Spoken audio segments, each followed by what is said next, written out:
guest. I'm going to let you go ahead and introduce yourself, brother. Yeah, for sure. My name is Nick Shesky. I'm a part of the Rule the Galaxy podcast out of the Indianapolis area. Glad to be with you guys. Yeah, thanks for joining us. Okay, Yeah, so thanks. there's a reason he's here. So we were having on their show earlier, they were talking about Attack of the Clones and how it was a very vital piece to the prequel trilogy. Am I right? Don't let me say anything wrong. That's correct. And the love story played an important part to this movie. And I was cringing and sitting back because Attack of the Clones was my least favorite. I'm not going to say I didn't like it because I love Star Wars. I love all Star Wars. You either take it or you don't. Mm-hmm. And that goes for any Star Wars, anything out there. If you hate it, I mean, that's really against what Star Wars is. Would you agree? I completely agree. So, Yes. like, you either take it or you don't. Like, if you want to only watch the original trilogy, just watch the original trilogy. Don't watch them all and then go and hate everything else about Star Wars and then just love that part. Be like, you know what? I didn't like it, but I'm glad you like it because, you know, we've had this conversation many times. Many times. That, you know, every generation has their Star Wars. Mm-hmm. And, you know, we obviously have, you know, we're a little bit younger, so the prequel trilogy is what we grew up on, but we started out with the original trilogy. And we got the privilege to watch the sequel trilogy. Yes. So, you know, we can nitpick at every little thing, but in the end, it's all Star Wars. But we're going to concentrate on Attack of the Clones. I love the but in there. Like, so it's great and we love each other and it's awesome. But strap your seatbelts on and get ready for the massacre. I'm about to cut you, bro. Tuscans being slaughtered massacre. Yes. I'm about to cut you, bro. It's all because in your heart. When I'm watching Star Wars and I watch Attack of the Clones, every time I push play, I do the, all right, here we go. Because you know what? I don't skip it. I Good don't for skip you. it. No. Good for you. No, I watch it. I don't skip anything when it comes to, well, I might skip some of Book of Boba Fett. I was going to say, I heard you talked about that yesterday. Yeah. No, that was Mandalorian season 2.5. I heard that Boba Fett cameoed in Book of Boba Fett. Yeah. I mean, seriously, he did. So just to give a little bit background for people who are just now joining us, give a little bit background on your take on Attack of the Clones. Yeah, so we talked about it earlier when we jumped on, but I was a child of the prequels. Saw Attack of the Clones actually more than any other movie in theaters. Dragged my dad back 5 or 6 times, went and saw it. Dragged my grandpa back to go see it with me. You know, my grandpa didn't know what Star Wars was or what was going on, but it was, you need to come see this with me.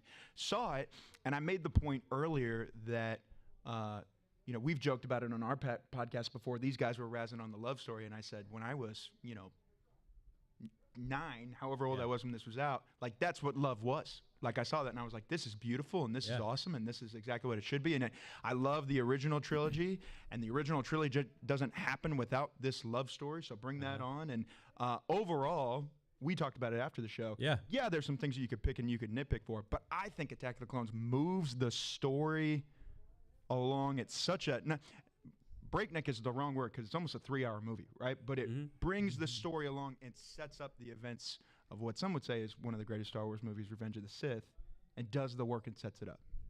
Wow. Now, I see you seething over there as I say it, so I'm braced. I'm holding onto the table, but my heart hurts for you right now. Bring it. That's your love story. I think I am the neutral in this one. So, Micah, let's hear your take on Attack of the Clones. You have notes? No. Oh, I'm just trying to focus here instead of giving you my evil eyes. This is his Ron Burgundy. So I'm trying to think about how I'm going to approach this. I like this. Attack of the Clones is a good movie the moment Mace Windu walks in and says this party is over. From that moment on, Attack of the Clones is a very, very good movie because it gives us 3 moments. 1, it gives us Mace Windu bad version. 2, we get a Braveheart moment with lightsabers that nobody has ever seen before. And 3, we get Yoda fighting. I don't care how it is or what it is. Yeah. But I'll give you that one. Yoda fighting. It's awesome. That now, took my breath away. I'm going to say this, and this is why I have a problem with Attack of the Clones love story. I've read the book. Have you read the book? I have. Okay, so in the book, the detail that they go into the love story with Anakin and Padme is more of a, trying to find the right word here, flirtatious. Sure. They flirt most of the time in the movie, and you can feel the tension. Yeah. Mm-hmm. There is none of that in the movie. I get more of a. It's more of a I'm gonna hound you until you love me feeling in the. I mean, I'm just saying. I've read the book, and in the book, like when they're on the ship and they try to do the no droids, and he tries to. It's like watching a bad guy try to flirt to the hottest chick in the room. I say it's just more bad. like what's the Lord of the, Ashley, help me. What's the Lord of the Rings character? My precious. Oh, Gollum. Gollum. Yeah. I get more of a Gollum feel, especially when like he's doing the whole we talk about the heavy petting. I won't do it, but My the precious. moment of Yes. it's Yes. so smooth, and you're like, bro, you get canceled for that today. Don't Right. be, don't be doing that. Yeah. Don't be doing that. But for me, in the book, that came out so much better, which is why I think in the movie the writing is piss poor. And I don't honestly think it's the acting. I think that love story fail is George Lucas's fault, because during that movie, hey baby, Hey, hi. during that movie, George would be like, "That was great, cut," and they'd be like, "I feel like I can do this better." And George's like, "No, we got it, move, cut, print, check the gate, moving on." Hold on, Ashley she's got to say something or she's gonna burst. Yeah. Wow. Yeah. Right. Interesting. Like I It's just ick. I Predatory. Thank you. Wow. That's Okay, what I was. okay. well, my and brain I couldn't- saw it more as anybody watch Big Bang Theory? Yeah. Yeah. Okay. Let's all be honest. Leonard wore Penny down. Yeah. He's persistent. He was like, "You love me, you love me, you love me." She's like, "Damn it, you're just the best I'm gonna get. I love you." And then it turned in. I understand you. that. No, I understand Ashley that. and me are on the same. I wanted to be the opposition here, but I'm like, I am. He the was opposition. and deserved, but Penny was not. Penny was is the not emotionally damaged one. Correct. And Leonard's emotionally damaged, but Leonard was also self-sacrificing for Penny. But we're on Star Wars right now. Let's get back to Star Wars. I told you. I told everyone who comes into this podcast room, we have this thing called rabbit holes, and we like the Alice in Wonderland, that crap. I'm just letting you know. I'm just letting you know. But I was using that as an example. But in reading the book, I felt what I think you are talking about. Yes. Reading that book, I'm like, oh, it's a love from both ways. And I didn't see that in the movie. Even when they're like, our love would be forbidden. We could hide it. Yeah. Okay, that's weird. I'll give you that. Like, and here's where I'll meet you in the middle, right? You said the part of, when Mace Windu comes in, the movie gets really good, This party is over. right? Say what you will, right? Hopeless romantic little kid, maybe whatever. Watching this movie, maybe it's a stage of life thing, maybe it's something like that. The moment where she says, "No, I really do love you," and they're in the whatever you call it, they're being towed out into the arena, kind of thing, was a beautiful moment for me. Oh. Like I saw that and I went, and even in the book, I thought it was better than what you're talking about. Well, and I'm not taking away that moment. Yeah. Is a beautiful moment, but what leads up to that moment does not reflect on that moment. Well, and let's be clear, like almost all of the Naboo scenes, like did not age well. You're right. I completely agree. Like, did not age well. The weird monologues, we can't do this, and she's wearing full leather, Right. Whatever, and it's just like, no, we can't. S&M, it's forbidden. an S&M suit? I'm just saying, hasn't aged well. Yes. And yet, leading towards some of where we would go, I think that movie teed off the Clone Wars, which we were just over in the Clone Wars 100%. panel, and I look and go like, all of you are up here because of this. Correct. Which I agree. The end of that movie, everything that brought it into the Clone Wars, even the stupid, she falls off the ship, and as the clone trooper walks up, she's like, no, we got to, do your job. Do your, we got to get there now. Like, Why couldn't we have the last few seasons summed up to be Attack of the Clones, or the sequel? It didn't have to be Attack of the Clones because we knew there was a Clone War. right. So, you didn't have to really name it Attack of the Clones because it's established in the original trilogy that there was a Clone War. But, all right, so with the love story, my take is it started off normal. because like it started off like he was in love with her, like it was a childhood love, because as soon as he saw her, it was like I'm in love with her. If I see her again, I'm gonna be really nervous. Like I know I can relate to that. When you see someone you really like, you get really nervous, and then it became a little bit more obsessive, and then like the obsessiveness. What was that Mark Wahlberg movie? I think it was called Obsessed in the 90s. Was it not Cape called Fear? Fear, yes. Or Fear, Joy, yeah. joy on point. Joy with the Fear. wind. Let me see Fear. Yeah.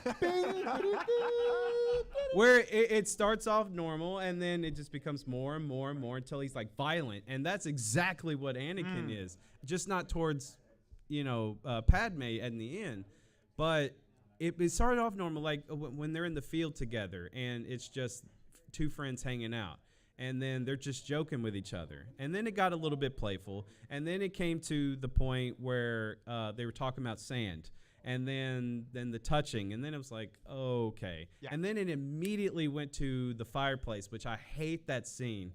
That's like the most cringeworthy scene of all of Star Wars, in my opinion, is that entire scene. Because she looks uncomfortable, and he's trying to push himself onto her. And then it just ends. And then what I hate... Bring it. What I hate is when it comes down to them being thrown into the arena. Yeah. Then she falls in love with him. It's almost like Stockholm syndrome. It's almost like, I've been with him so long, but now I'm about to die. This is as good as I'm going to get. Anakin, I love you. I love you so much. And if I'm going to die right now. I don't think that's where it's not like it's just like a switch is flipped. Like you're watching this, okay, so the fireplace scene that you hate, which I agree has some definitely cringy dialogue throughout. So dialogue aside, right? Some cringiness in there. There are moments there, and again, careful how I say this. There's moments there where it seems like she's like, yeah, but we couldn't do this. Yeah. In this, so as opposed to, hey, stop it, get away, call somebody in the room. This is weird. Right. I don't know. Can I push on something real quick too? Since Sure. Go ahead, we're man. not just talking love story. We got time. We You got said plenty of something time. of, once Mace Windu makes an entrance, then that movie gets awesome. I'm curious about all the scenes we get on Coruscant leading up to that point where Anakin's hopping out of the speeder and flying through. Amazing in my opinion. I think that was like when I was playing with action figures, I was imagining them free falling in every single thing that they did. I could see that.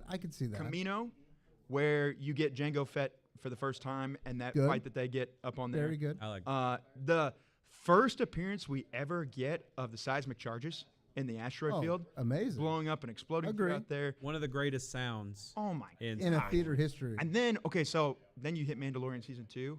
And how many of us collectively gasped when you saw the back of the Slave One? Boba Fett's starship. No, you call it Fire Slave One. spray. Yeah, okay. Fire spray. Yeah. Fire spray. Open up and the seismic charge comes out and it blows up, kind of thing.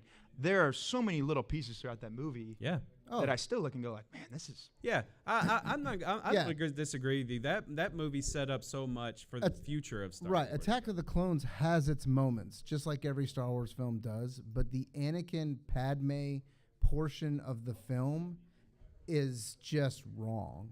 It is not how it should have played out. Like for me, when I watch it, it's like every point you point out is 100% on point. Like I love the chase scene. I even love how Anakin is trying to make himself be better than Obi-Wan, and Obi-Wan's just sitting back like, you're not there yet, kid. Yeah, right. Like he's just like that whole encounter at the beginning when they first come back to me, Padme, is like epitome of cringe. Yeah.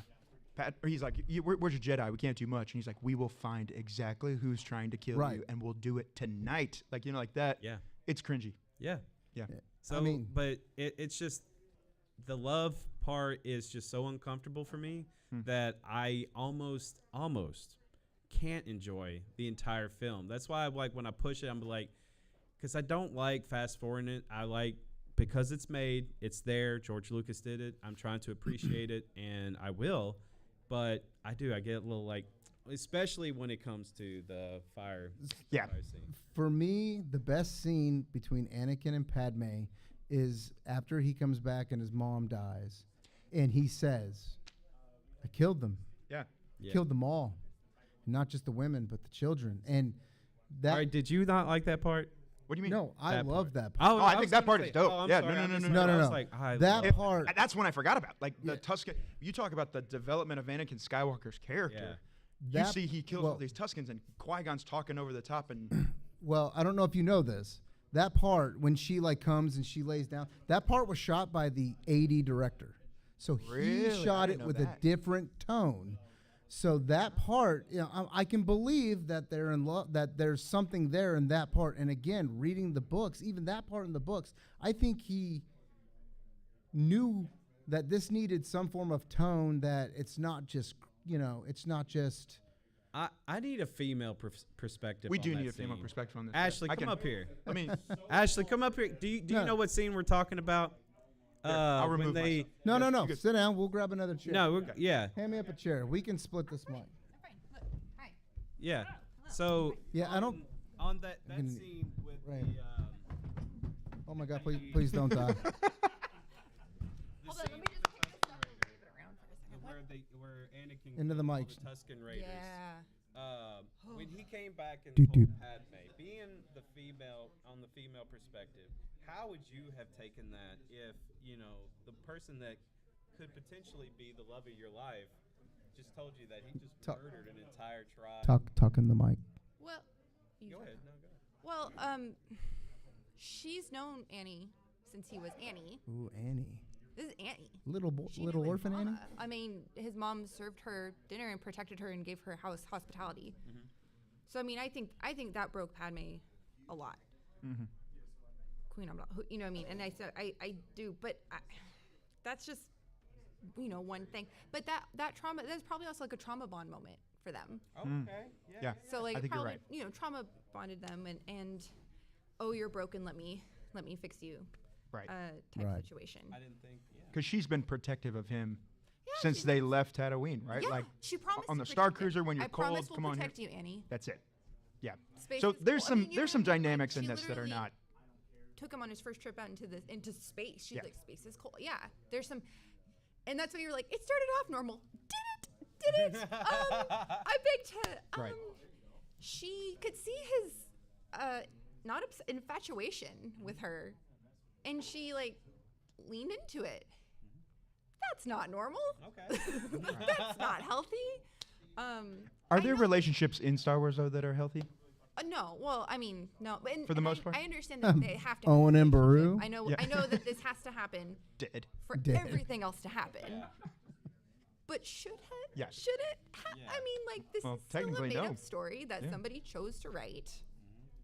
Should we, back it fully? No, probably. Let me ask you this: could this relationship have been another relation or a relationship manipulated by Emperor Palpatine? Oh, I think it. I don't know if it started that way. I think it ended that way. Because if you go to the comic books or the books, we all know that Emperor Palpatine, helped create. Well, so Actually, that's a myth. It's in the book, but the writer. all right, but if you look at the comic book, Yeah. I know. And he's like no, over no, the no, top no. of her. You, Yeah. I understand, but the writer. What was that one more time? like watch. The writer came out and said that was a test for Vader from Palpatine, and that all that wasn't real. I don't know, man. I think it gives a look. But all right, because Oh, God, I like feel he like- has a lot of No. future sight, so and he has to be in control of everything. I really think that's how he became in control of every piece of the Senate. So because nobody, even the Jedi, they were like, something's happening here, and the dark side is clouding everything. And I can't even see it. And we have a Sith right here in front of us being our friend, and we can't see it. So he is a master manipulator. Oh, So 100%. I'm not saying this is what happened, but to make this make more sense, if there was a little more storyline that he could have seen that these two would have created another a backup, like Luke. Yeah. This could have, in case Anakin fails, because he can sense that because of Padme. You know what I'm saying? Yeah. Because Padme is bringing some. Hold on, let me get my. No, entire no, thought. no. Get it out. Get Padme it has some weakness in Anakin because Anakin has a lot of love for Padme. So there is still love in there, but to be a full Sith, you can't have that in there. So if he sensed this, maybe he needed a backup. So maybe there was some. I'm not saying that that is the story. I'm saying this could be a possible backstory to. He could have manipulated this to create a backup because he's all about backup plans. We see this in Rise of Skywalker. This dude was figuring out how he can survive and continue. The Emperor always Cinder. Yeah. So, Padme could have created a backup plan for him and have been a little manipulation to make all those cringeworthy scenes make more sense. Yeah, I think you're reaching. No, I mean, I think you're reaching. Why not? That's just. But I'm just saying that's I a like it. storyline that Because just wasn't. It's a simpler explanation to say they're cringy, and it is what it is. But because of their cringiness, now we have the rest of the. You know what I mean? Like, Yeah, I mean, I guarantee you, if you took, like, if there had been a film crew that was following me and my wife when we first started dating, there would be stuff that y'all would be like, that was cringy. Why did he? Yeah. so there's Y'all are cringiness, awkward. Why are you saying that? there's Like, why? cringy Yeah. Awkward. Yeah. Like, my wife and I, we got in a fight the very first, like, a month into dating. She was like, what? I got up to go to the bathroom. She's like, what are you leaving? I was like, no, I'm going to freaking marry you someday. Get over yourself. And, like, walked out of the room. And I was like, what did I just say? Like, Okay, what just no. happened? That could she was play like, off what in a did he just romantic say? comedy has been like, oh my gosh, did you? There's like cringy awkward. Yeah. There's like cringy foot in the mouth. There's like Yeah, that's Harry fair. Met Sally cringy. Yeah. This is ick. This is This is another level of. All right. like, Yeah. This is whoa, like sand is. Of course, it gets placed. I just can't. You know where sand goes? All right, we're gonna bring it to a close now. We've seen 4 different perspectives on this one love story. Brother, thank you so much. Man, thanks for letting me jump back up here. Follow Rule the Galaxy. Rule the Galaxy. They have a room in the podcast room. They were on here. We're probably going to grab y'all again if we have some free time and talk about something else that's Super cringeworthy. And We'll just thank you take so love much. stories and fuel off the table. We've talked enough about the fuel. Yeah. Fuel, love stories between Anakin. What fuels a love story in Star Wars? How do you do it? That's a rated R show, and we'll Love keep is it a PG for battlefield. But thank y'all so much for joining us. There's more shows to come, so please stay tuned. We are at ICCCon 2022. Thank you so much. We'll see you.